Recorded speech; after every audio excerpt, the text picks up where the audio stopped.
You gotta put one foot in front of the other and lead with love.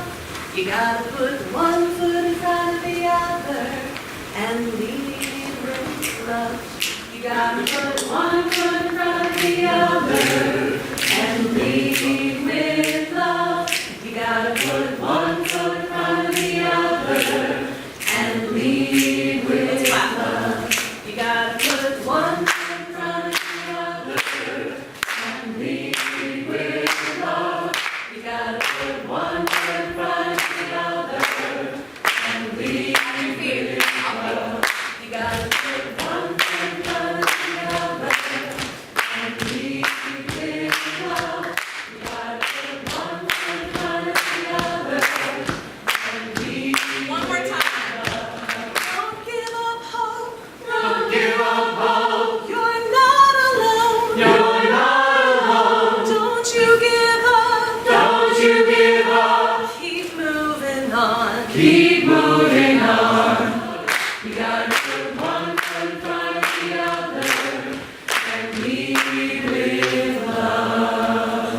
And lead with love. One foot in front of the other and lead with love.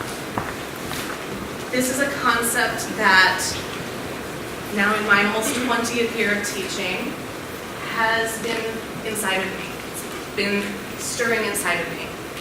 The feeling and the quest for something more in my classroom, something different in my classroom, more than just the wonderful things that we all do every day of teaching and learning and process and product, engagement, connection with our students. I still have been feeling for the past year, really, this longing for something more.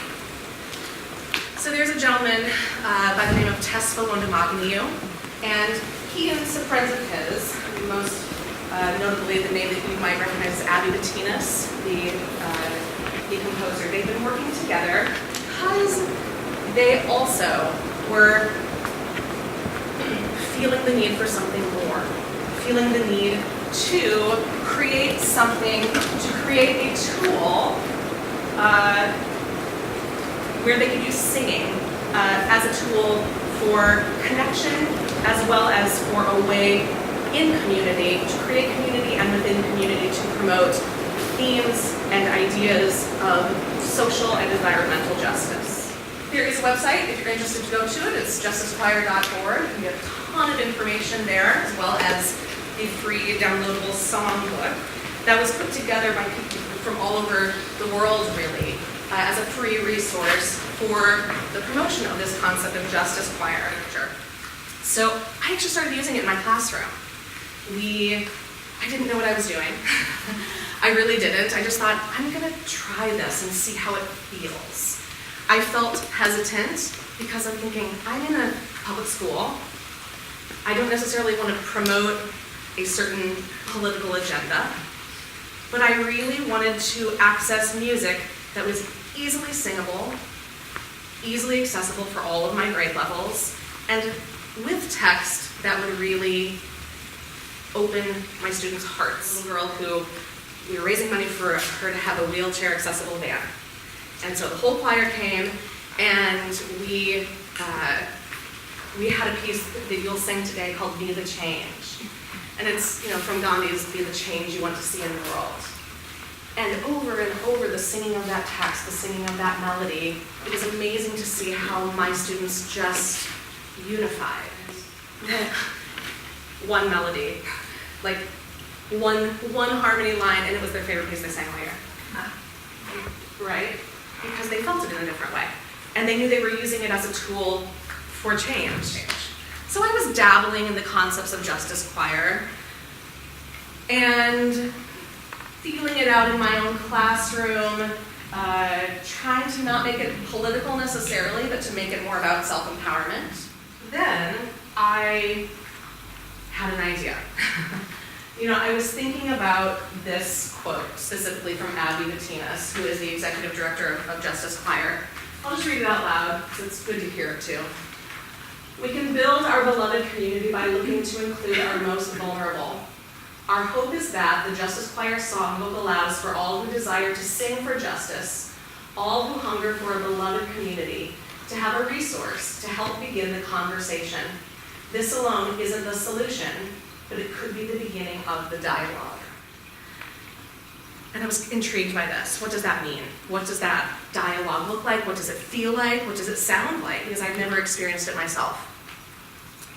In the summers, my family lives in Aspen, Colorado. We go there to teach at the Aspen Music Festival.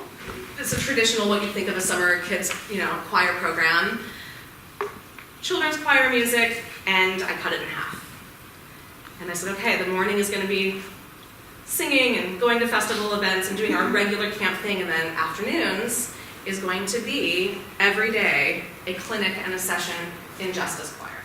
The kids, as we got into this process, it really, really did become about dialogue. So the Aspen Music Festival, if you're not familiar with it, it is a festival that's been taking place since the late 1940s. There are, in an 8-week period, there are over 400 performances.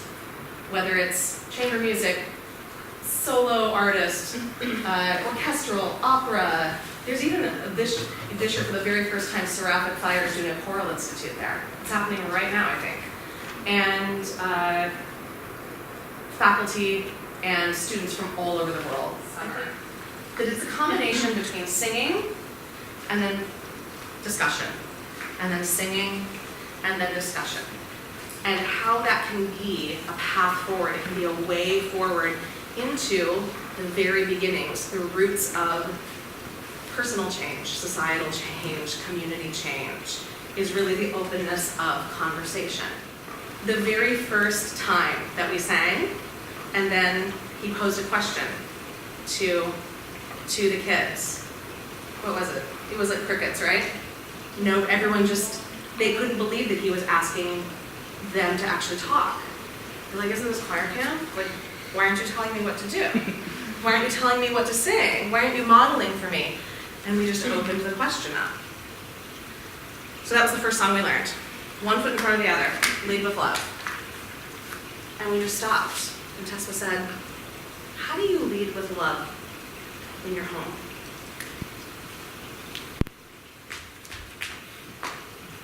How do you lead with love in your school?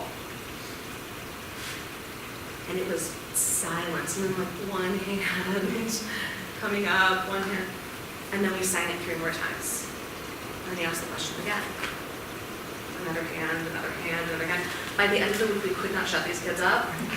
And it was wonderful. It was amazing.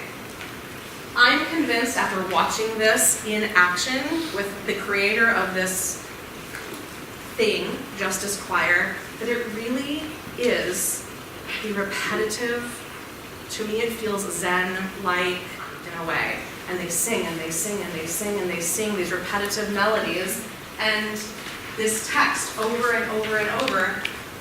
And then after they've done that, their bodies and their souls and their minds are open for the really hard question.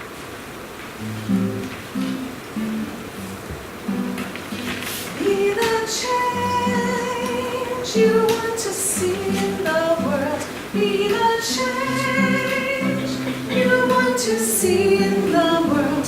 Be the change you want to see in the world. And change will come to you. Again, please.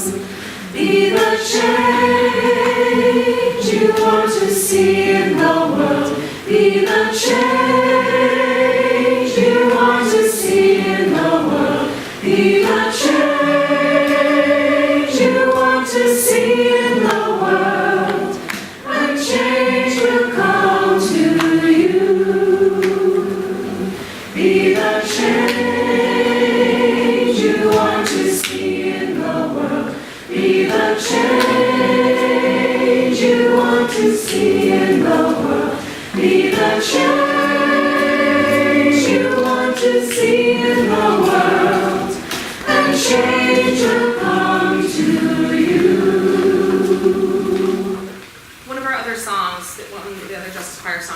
lot about, one of the verses about widening your circle. How do you as an individual in your life make a simple choice to widen your circle? Okay, I'm going to share with you what the kid said.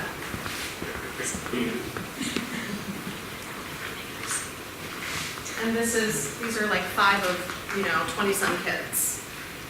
And I'll let you read them for yourselves. The next one, I want to lead with love by opening my circle wider and helping the people around me.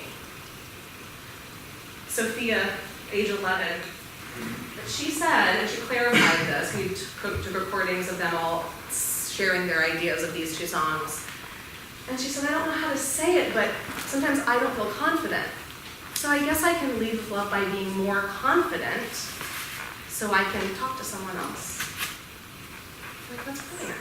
I mean, I am by no means an expert in justice choir. It is just something that I've been curious about. It's a really good resource. It's a really good tool to access. And it's something that not only has changed their hearts, it changed my heart and my ability to give space and time to conversations that really matter and need to happen. Sarah Cowan, she is the director of the Omaha, Nebraska Justice Choir, and she did a presentation at their ACDA conference this past year. But she goes through many of these songs that she feels are really appropriate for this public school classroom. Things that she thinks work very well, that she's tried in her own classroom. And then a couple of, like I said, 2 of the larger justice choirs around the country that you could go to their websites and access and see how they use this songbook as a tool. Grand Rapids, Michigan has a really large justice choir community and movement, as well as Omaha. So those are 2 that you could look at for that. So thank you for your time. I really appreciate you allowing me, and Kara, thank you for allowing me to share this with all of you. I hope you can take a little piece of it away with you throughout today and into your classrooms this fall. So thank you very much. Enjoy the day.